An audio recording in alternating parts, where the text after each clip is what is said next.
every time a user make a request with the backend try to open a new connection with the database. That sounds simple, but it's actually one of the most expensive thing a server can do. If your backend work this way too, then in this video, I will show you why this is a problem and how one simple trick can fix it. So let's first understand what is database connection. So it's not just a line between the backend and the database. The backend have to first send credential and database have to authenticate it, create the session for it, and allocate the resources, the memory and the RAM for the connection.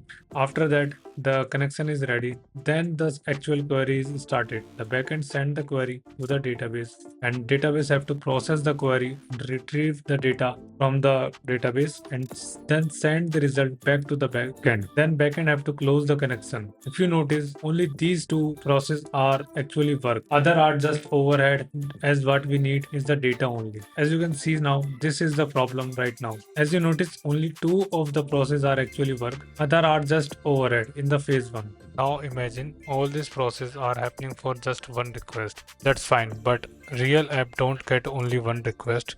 They get thousands of requests at the same time. If every one of them repeating the same expensive setup, that add latency to every single of request, and it put a heavy load on the database itself. Now to solve this problem, this is where the pooling comes in. Instead of creating a new connection for every request that come in, the backend keep a set of connection that already connected and open and authenticate with the database. Like here, there are 3 connection in the pool that is open and authenticated, ready to use by the client for the request. With the backend will and it just borrow the free connection from the pool.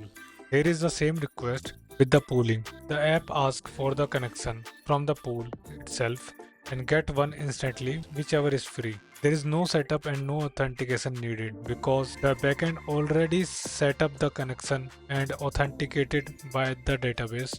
So it just run the query and get the result from the database and return the connection back to the pool for the next request to use it. Okay, now one thing to remember, pooling is not a magic. It's just a pool to keep the connection overhead with the database that we saw earlier, the phase 1. If your pool is too small, the request will queue up, and if the pool is too large, you will put a overload on the database because every connection required some resources. It also won't fix the slow, badly written query. Pooling only remove the connection overhead on the database, not the bad code.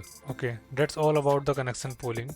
Instead of building a new connection every time with a database, instead of backend already keep a number of connections that are open and ready to use them. I also wrote a full breakdown of this on my blog, link in the description. And thank you for watching. Hope you understand now what is pooling. Thank you so much and subscribe.